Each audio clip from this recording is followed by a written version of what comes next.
کہ کسی کو گھر دے رہے ہیں، لیکن سوچیں کہ واقعی کوئی ایسا شخص جس کی تیسری اس وقت جنریشن اس پاکستان میں رہ رہی ہے، اس کے پاس اپنی چھت نہیں تھی، اس کے پاس اپنی زمین نہیں تھی، پاکستان پیپلز پارٹی کی حکومت سندھ، اس کا وہ جو خواب تھا کہ کبھی میری بھی اپنی چھت ہو، کہ میری بھی اپنی زمین ہو، اس کو پاکستان پیپلز پارٹی کی لیڈرشپ اور سندھ گورنمنٹ اور چیف منسٹر صاحب اور ان کی پوری ٹیم وہ خواب ان کو پورا کر کے دے رہی ہے کہ ان کو اس زمین کا ٹائٹل بھی دے رہی ہے اور ان کو وہ گھر پکا بنا کے دے رہی ہے۔ اس مد میں پہلا جو تھا جو سیریمنی تھی وہ لاڑکانہ میں ہوئی، جس میں چیئرمین بلاول بھٹو زرداری صاحب نے پرسنلی وہاں پہ اپنے ہاتھوں سے ان معصوم خواتین کو ٹائٹل ڈیڈ دی۔ اس کے بعد کل جیکب آباد میں وہ سیریمنی ہوئی اور جیکب آباد میں بھی ان لوگوں کو وہ ٹائٹل دیے گئے، اور آج کمبر شہداد کوٹ میں وہ سیریمنی ہونے جا رہی ہے، اور اس کے بعد جو ہے روزانہ کی بنیاد پر مختلف اضلاع میں ان خواتین کو دیے جا رہے ہیں کہ جی آپ کو یہ ٹائٹل دیا جا رہا ہے، اب آپ اس زمین کی ملکیت آپ کے نام پر ہے۔ تو جو خواب شہید ذوالفقار علی بھٹو صاحب نے دیا تھا روٹی کپڑا اور مکان کا، جو خواب شہید محترمہ بے نظیر بھٹو صاحبہ نے دیا تھا روٹی کپڑا اور مکان کا، جو خواتین کی امپاورمنٹ کا خواب شہید بے نظیر بھٹو صاحبہ کا تھا، اور محترم آصف علی زرداری صاحب کا وومن امپاورمنٹ میں خواب تھا جس میں انہوں نے بے نظیر انکم سپورٹ پروگرام شروع کیا تھا، تو آج وہ خواب محترم بلاول بھٹو زرداری صاحب اس کی تکمیل کرنے جا رہے ہیں۔ ماضی میں یہ دعوے کسی اور نے کیے تھے کہ جی میں 50 لاکھ گھر لے کر دوں گا، میں جی لوگوں کو اتنی کروڑ نوکریاں دوں گا، کچھ نہیں کیا۔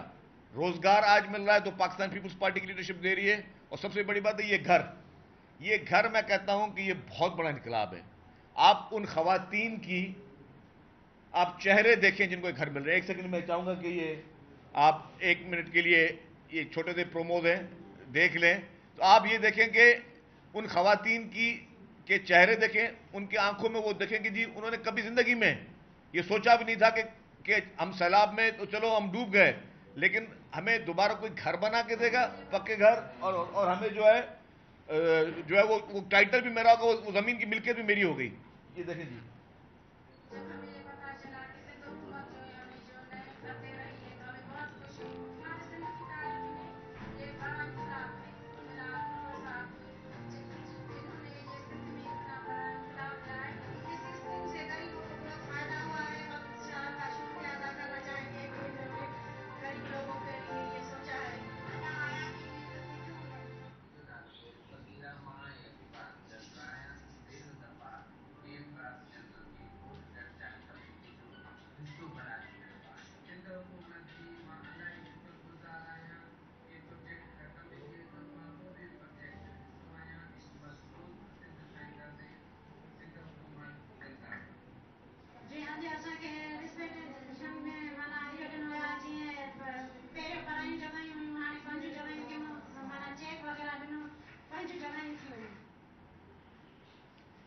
تو آپ دیکھ رہے ہیں پیورلی میرٹ پہ نہ کسی سے پوچھا جاتا ہے کہ بھائی تم ووٹ کس کو دیتے ہو، تمہارا تعلق کون سی پارٹی سے ہے، کون سے منسلک سے تمہارا تعلق ہے، صرف یہی دیکھا جاتا ہے کہ آپ کا گھر گرا ہے، آپ کو نقصان ہوا، تو اس کے لیے کمیٹی بنائی گورنمنٹ نے، اس کمیٹی میں federal government, provincial government, Pakistan فوج کے نمائندے میرٹ کے ساتھ ان ایک کی باقاعدہ جیو فینسنگ، جو گوگل کے میپس، شناختی کارڈ، ٹوٹے ہوئے گھر وہ دکھائے گئے، وہ سارے دکھانے کے بعد ان کو آج ایک گورنمنٹ کام کرنے جا رہی ہے۔ تو دیکھیں کہ یہ کتنا بڑا کام ہے۔ پاکستان اس کو اس وقت کس چیز کی ضرورت ہے؟ پاکستان کو کیا آج اس افراتفری کی ضرورت ہے جو ایک پولیٹیکل پارٹی یہاں پہ دے رہی ہے؟ پاکستان کو کیا آج اس نفرت کی ضرورت ہے